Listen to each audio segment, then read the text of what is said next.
Hello, Aries, Sun, Moon, Rising, and Venus signs. Kamusta kayo? Sana po ay nasa mabuti kayong kalagayan. Welcome back po sa Star Tarot. At kung bago kayo rito, welcome din po kayo. Please subscribe, like, share my videos, and leave me a comment kung nakaresonate po kayo. Thank you.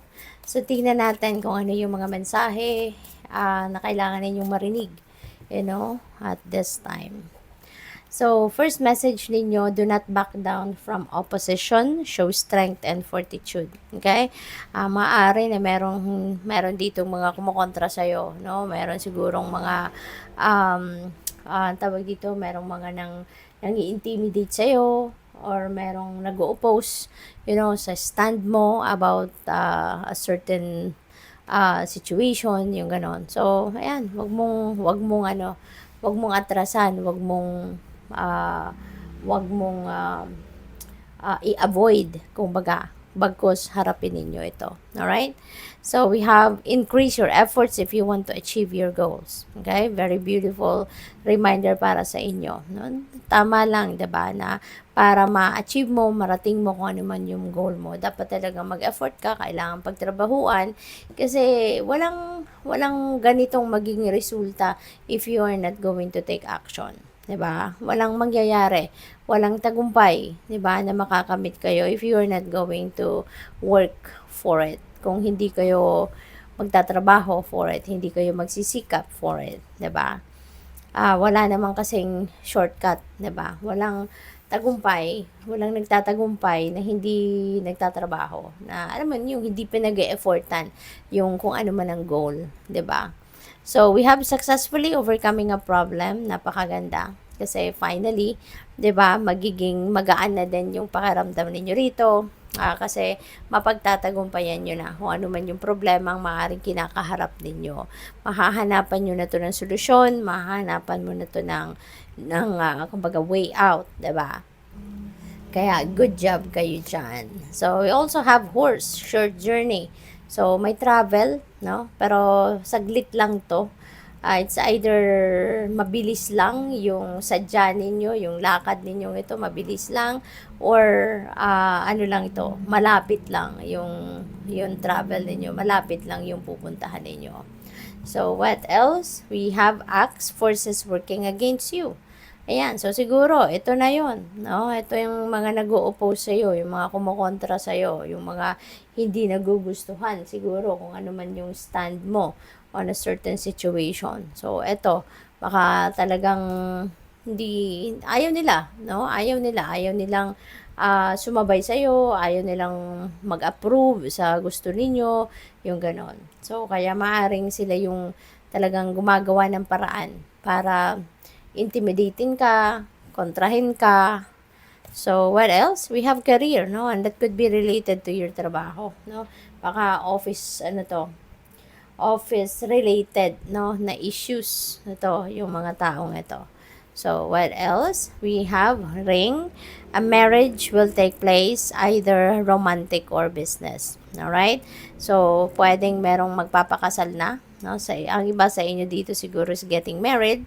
At kung hindi man, baka ano yan, baka kung hindi man ikaw mismo yung pwedeng ikasal dito, baka kayo ay merong pupuntahang kasal. 'Di ba? Kasalan, I mean. So, maaring yun ay invitation, no, of a close friend, kamag-anak, 'di ba? Kapamilya, yung ganon. Or kung hindi man, kung sa inyo rin ito, baka yung marriage na to is marriage and business. So may sosyohan na mangyayari. May business partnership, no, na pwedeng maganap rito. So, we have angel, spiritual guidance, protection from harm. Ayan. So, huwag kayong magalala. Because you are divinely guided, you are spiritually guided, you are protected, no? By the divine universe. Pinoprotektahan kayo, tinutulungan kayo na magabayan kayo, magwardyahan kayo, maprotektahan kayo from any negative energy, any harm. Kaya walang makakaano sa inyo, no one can touch you. You are divinely protected, you are divinely guided. Kaya importante din sa inyo, Aries, na lagi kayong magdadasal, no? Always ask for guidance, for protection, lalo-lalo na sa mga guardian angels ninyo at kay Archangel Michael, no? Kasi si Archangel Michael para siya yung leader ng army of angels, no? Siya talaga yung nandiyan dyan para protektahan tayo. So you can call on him at all times, no? Kahit anong oras, kahit anong araw, kahit anong inyong gagawin, always call on Archangel Michael to protect you. All right? So what else? We have scales. Keep your life in balance. All right? Keep your life in balance. Kasi kapag nasa balance tayo, mas mapapansin ninyo na maganda ang takbo ng buhay. 'Di ba? Maganda yung pag-unfold ng mga bagay-bagay, no, sa buhay. Kaya kailangan na nasa balance lang. Alright? Kailangan na i-maintain ninyo yung balance, yung oras na dapat ibibigay ninyo sa bawat area of life. Dapat aware kayo na meron kayong panahon, no, sa bawat area of life para walang walang mag-manifest, no, na imbalance, walang mag-manifest na problema.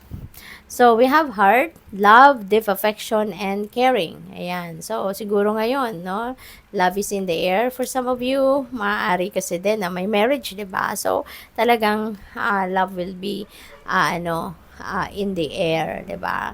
Talagang meron dalawang pusong nagmamahalan dito at pauwi na kumbaga or patungo sa talagang mas pagle-level up ng inyong pag-iibigan at pagmamahalan. You will be showing off your love, your deep affection at pag-aalaga at pag-aaruga, sa inyong mga mahal sa buhay. We have broken ring. Kung meron tayong ring, marriage will take place. Meron din namang parting of the ways in either romance or business. So, pwedeng magkaiba. Ito, no, magkaibang grupo ng Aries. Kasi, syempre, collective reading ito.